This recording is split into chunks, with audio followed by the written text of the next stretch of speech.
আমাদের দেশে অনেকে জাকাতের টাকা আমরা দেই, কিন্তু খুব ভালো করে ইনভেস্টিগেশন করা ছাড়া, যাচাই বাছাই করা ছাড়া আমরা যাকে তাকে জাকাতের টাকা দিয়ে দিই। এতে জাকাত আদায় হবে না।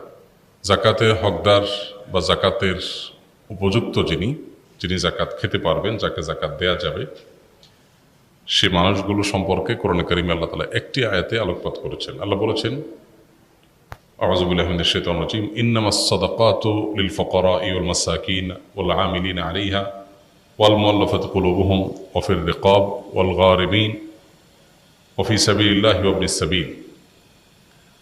এখানে ৮টা শ্রেণী মানুষের কথা বলা হয়েছে যারা জাকাতের হকদার বা যারা জাকাত পাবে। সে ৮ শ্রেণীর ভিতরে প্রথম শ্রেণী হলেন যারা ফকির। ফকির বলতে যারা অভাবী, তাদের যে উপার্জন হয় সে উপার্জন দিয়ে তাদের দিন বা মাস চলে না, কষ্ট হয়, দেনা হয়ে যায়, টেনে টেনে চলতে হয়। অর্থাৎ তাদের যেটা আছে সেটা দিয়ে তাদের একান্ত বেঁচে থাকার যে নিড প্রয়োজনীয় সেগুলো পূরণ করতে তাদের কষ্ট হয়। এরকম মানুষকে জাকাত দেয়া যাবে। আরেকটা হলো যে আল মাসাকিন, দ্বিতীয় শ্রেণী হলেন যারা কিছুই নেই, একেবারে নিঃস্ব, তাকে তো জাকাত দেওয়াই যাবে। ফকির এবং মিসকিনের সংজ্ঞা নিয়ে ভিন্ন রকমের সংজ্ঞাও আছে, মতপার্থক্য আছে, কিন্তু মোটা দাগে এই দুইটা শ্রেণীর ব্যাপারে কোনো মতপার্থক্য নাই যে জাকাতের হকদার প্রথমত যাদের কিছুই নেই, একেবারে নিঃস্ব তারা, দ্বিতীয়ত যাদের আছে কিন্তু যেটা আছে সেটা দিয়ে তার চলে না। এই চলেনার মানে কি? চলেনার মানে অনেকের মাসে ১ লাখ টাকা স্যালারি দিয়ে তার আসলে চলে না। কেন চলে না? কারণ তার নতুন আরেকটা গাড়ি কেনার শখ আছে, ওই টাকাটা এখনো জোগাড় হয় নাই, তার অভাব আছে। এই টাইপের অভাবই না, খেয়ে পরে বেঁচে থাকা, ট্রিটমেন্ট করা, যেগুলো মানুষের প্রিন্সিপাল নিড, সেগুলো পূরণ করতে পারে না সে, এরকম যদি অভাবী হয়, ধরা যাক তার বেতন ১৫,০০০ টাকা মাসে বা ২০,০০০ টাকা মাসে, ঢাকা শহরে এক রুমের বাসা নিয়ে বাচ্চাদের নিয়ে থাকে, কষ্ট হয়, তার খাবার দাবার আবাসন এটুকুর ব্যবস্থা করতে কষ্ট হয়ে যায়, হয় দেনা হয়ে যায়, আর না হলে অনেক টানাটানি করে চলতে হয়। এরকম মানুষকে জাকাত দেওয়া যাবে। ৩ নম্বর হলো জাকাতের যারা উসুলকারী, তারা। জাকাতের উসুল কারা করেন? রাষ্ট্রীয়ভাবে জাকাত উসুলের ব্যবস্থাপনা থাকলে যে ডিপার্টমেন্ট এটা দেখাশোনা করবে, সেই ডিপার্টমেন্টের কর্মী শ্রমিক যারা থাকবে তাদের বেতন ভাতা এই জাকাতের টাকা থেকে দেওয়া যাবে। ৪ নম্বর হলো মুআল্লাফাতু কুলুবুহুম। মুআল্লাফাতু কুলুব বলা হয় সেই সব মানুষদেরকে যাদেরকে জাকাতের অর্থ দিলে তারা ইসলামের দিকে অগ্রসর হবে।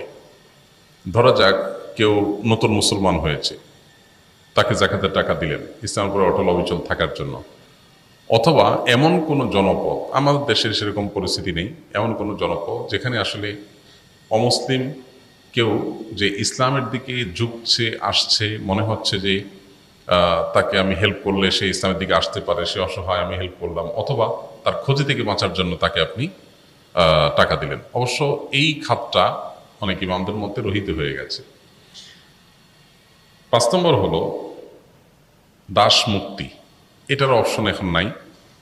দাসীরা, তাদেরকে মুক্ত করার জন্য জাকাতের অর্থ ব্যয় করা যাবে।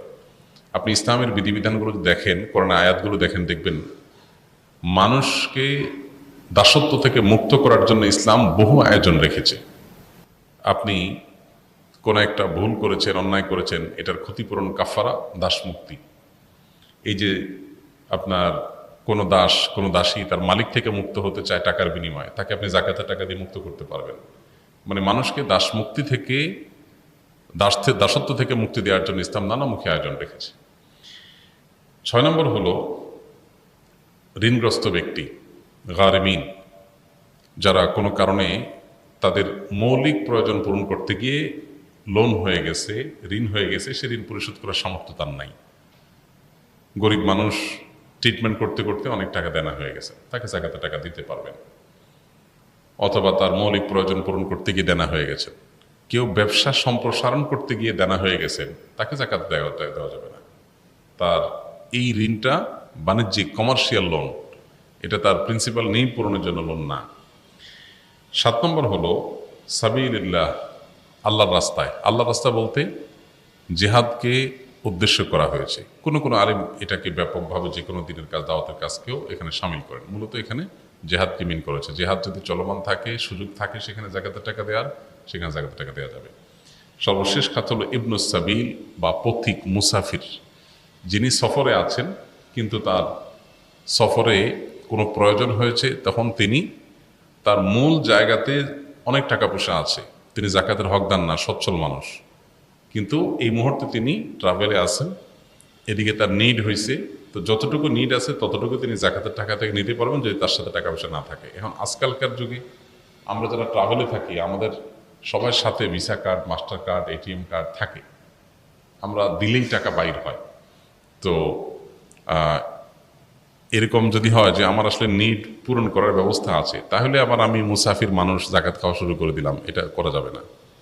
এটা হলো তখন যদি আপনি সফরে থাকেন, বিপদে পড়ছেন, নাই আপনার কাছে এই মুহূর্তে সম্পদ দূরে আছে, তাহলে যতটুকু নিড আছে ততটুকু আপনি নিতে পারবেন। এ হলো মোটামুটি জাকাতের খাতগুলো। এর মধ্যে অন্যতম প্রধান বা মূল হলো গরিব অভাবী মানুষ, যাদের আসলে একেবারে মৌলিক প্রয়োজনগুলো পূরণ করার সামর্থ্য নেই।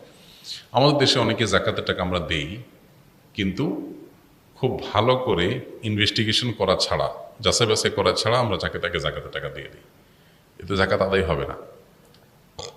আপনি এমন কোনো মানুষকে জাকাতের টাকা দিলেন, তার আসলে ৮০-৮৫ হাজার টাকা বা ১ লাখ টাকা তার ব্যাংক ব্যালেন্স আছে, লোন মুক্ত, কোনো লোন নাই, বা লোন যেগুলো আছে সেগুলো বাদে লাখখানিক টাকার মতো টিকে, বা ৮৫,০০০ থেকে লাখের রেঞ্জের মধ্যে, মানে যেটা দিয়ে 52.৫ তলা রূপা কেনা যায়, এরকম টাকা আছে, তাকে আপনি জাকাতের টাকা দিতে পারবেন না। সে ইটসেলফ জাকাত দিবে, বরং জাকাত দেওয়ার জন্য তিনি বরং উপযুক্ত, তো তিনি জাকাত দিবেন, তিনি জাকাত খেতে পারবেন না। আবার অনেকে আছেন যে তার যা আর্ন হয় সে আর্ন দিয়ে তার মাসটা ভালোভাবে চলে যায়। হ্যাঁ, অনেক কিছু করা দরকার, সেটা করতে পারতেছে না, অনেক শখ আছে, স্বপ্ন আছে, একটু ওয়াইফকে নিয়ে একটু বিদেশে ট্রাভেল করতে যাবেন, এটা একটা নিড কারো থাকতে পারে, তো এটার জন্য আপনি জাকাতের টাকা দিতে পারবেন না। কারোর হয়তো সবই ঠিকঠাক মতো চলতেছে, কোনো অসুবিধা নেই, ছেলেটা বিদেশে পড়ালেখা করতে যাবে উচ্চশিক্ষার জন্য, এটা কোনো প্রিন্সিপাল নিডের মধ্যে পড়ে না, আপনি এর জন্য জাকাতের টাকা দিতে পারবেন না। তো খুঁজে খুঁজে প্রকৃত হকদারদেরকে জাকাতের টাকা দিতে হবে। অনেক গরিব মানুষ আছে যাদেরকে আমরা বাহ্যিক দৃষ্টিকোণ থেকে গরিব মনে করি, আসলে তারা গরিব না। যেমন ঢাকা শহরে বহু ভিখারি আছে, এদেরকে যারা ভিক্ষা দেয় ওদের চাইতে ওই ফকির বেশি বড় লোক আছে না এরকম, যে ভিক্ষা যে দিচ্ছে সে বড় অভাবী ওই গরিব ফকিরের চাইতে, কারণ ফকিরের হয়তো ঢাকায় 1-2টা ফ্ল্যাটও আছে, আর যে দিচ্ছে বেচারা হয়তো 10,000 টাকা বেতন। তো এই জন্য আজকালকার যুগে এগুলো খুব জটিল। আমরা আসন্ন ফাউন্ডেশন থেকে সেজন্য জাকাত বন্টনের ক্ষেত্রে প্রত্যেক হকদারকে একটা ফরমের মাধ্যমে তার সমস্ত ইনফরমেশনগুলো আমরা নিই, তার স্থাবর অস্থাবর সম্পদ, উপার্জন, খরচ সব। এরপরে প্রত্যেকটা কেস এই ফরমের তথ্যগুলো আবার একজন করে ফিল্ড ভিজিটর যে একটা একটা করে তথ্য মিলান, ইভেন সেখানে জিজ্ঞেস করা হয় তার বাসায় ফ্রিজ আছে কিনা, এসি আছে কিনা, টেলিভিশন আছে কিনা, কি আছে না আছে সব অ্যাসেসমেন্ট করা হয়। এই কাগজে অ্যাসেসমেন্ট যেটা, সেটাকে আবার ফিল্ডে একজন মানুষ কে কোথায় যাবে কেউ জানে না, র্যান্ডমলি কাউকে পাঠানো হয়, সে যে সব তথ্যগুলো একটা একটা করে ভেরিফাই করে তারপর আমরা জাকাতের টাকা খরচ করি।